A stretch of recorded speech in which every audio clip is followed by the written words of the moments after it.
കഴിഞ്ഞ പ്രാവശ്യം നാട്ടിൽ ലീവിൽ വന്നപ്പോഴേ മക്കൾക്ക് സൈക്കിൾ ബാലൻസിങ് പഠിപ്പിച്ചു കൊടുക്കാമെന്ന് നമുക്കുണ്ടായ ടാസ്ക്. അത് നമ്മൾ പോകുമ്പോൾ പഠിപ്പിച്ചു കൊടുക്കണം. ഇപ്രാവശ്യം അവര് നമ്മളെ ക്രിക്കറ്റ് ഭ്രാന്ത് കണ്ടിട്ട് ക്രിക്കറ്റ് കളി പഠിക്കണം എന്ന് പറഞ്ഞിട്ടുണ്ട്. അപ്പൊ അതിന്റെ ഒരു പണിപ്പുരലാണ്. മറ്റാള് കഷ്ടപ്പെട്ട് ശ്രമിച്ചു നോക്കണൊക്കെ ഉണ്ട്, ശരിയായിക്കോളും. വീണ്ടും മുന്നിൽ തന്നെ ഉണ്ടാ കളി. മക്കള് മാത്രമല്ല, നമ്മൾ 5 മൂപ്പരാണ് ഈ കളിക്കണത്. പണ്ട് ഇവിടെ ചുറ്റോട്ടത്തിൽ ചെറിയ പിള്ളേരിട്ട് കളിച്ചിട്ട് സെഞ്ചുറി അടിച്ച മോലാണ്. ദ്രാവിഡിന്റെ മുട്ടൊക്കെ നിൽക്കുകയാണ് ആള് വെറും കളിയാട്ടാ, അത് വേറെ കാര്യം. ഇത് നമ്മളെ പഴയ വീടിന്റെ മുന്നിൽ പണ്ട് ഞങ്ങൾ കളിക്കുന്ന ഓർമ്മക്ക് വേണ്ടി കളിക്കുകയാണ്.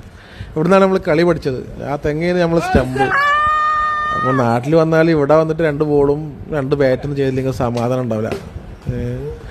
മക്കൾക്ക് വാങ്ങിയ ബാറ്റിട്ട് ഇവിടെ നിന്ന് ചെറുതായിട്ടൊന്ന് മുട്ടി കളിച്ച് ഞങ്ങൾ. ഇതൊക്കെയാണ് നമ്മളെ ക്രിക്കറ്റ് ഭ്രാന്ത്.